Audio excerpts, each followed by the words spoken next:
Of all of the many dust storms that occurred during the 1930s, the one that was most dramatic, the one that more people in this area remember, was the dust storm of April 14, 1935, Black Sunday.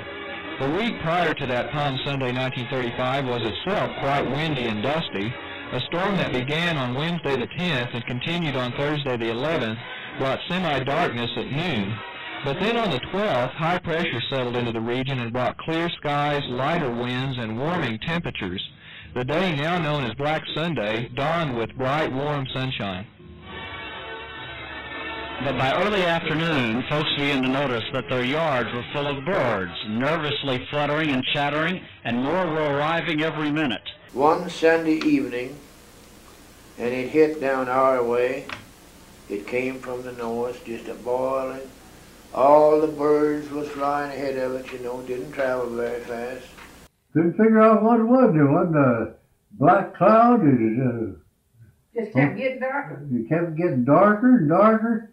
First thing that thing come over us, you couldn't see nothing. It got, for a few minutes, was total darkness. You couldn't see your hand and anything. And broad daylight, say 4 o'clock in the afternoon. The air was just so thick and saturated with that dirt. It was hard to breathe because you were just breathing dirt all. We could not keep that fine dust out of the house. We would chink the windows with paper. We tried paper, rolling it up and pushing it in, you know. And then we'd try take strips of cloth and put paper inside of that. But you could not keep that fine dust out. Them old houses we had, of course, dust will get in anybody's house. Mm-hmm. But, you know, we didn't have the windows you have now, storm windows and insulation and all that, and it would seep through that. We shut ours up just tight as we could and pulled the blinds down, and sometimes you'd put a quilt or something up in the windows to where it was blowing from, but it helped some. Yeah.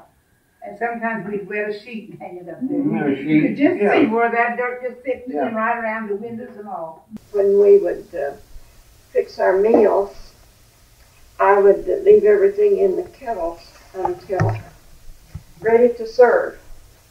And everybody'd be ready to eat. Then I would get the plates out of the cupboards and wipe them off, set them down on the table, and just set the food on as fast as we could, and we'd eat just as fast as we could. Then I'd put everything away. And we'd wash the dishes and get them away. Of course, they would be dusty by next meal time, even in the cabinets with the door shut. And I'd go through the same process again for the next meal. What caused those dust storms? Well, they just kept plowing that ground up out there, and it got so dry, and we had so much dry weather that then the big wind come up and it just raised it right up. That dust went clear to Chicago, I guess.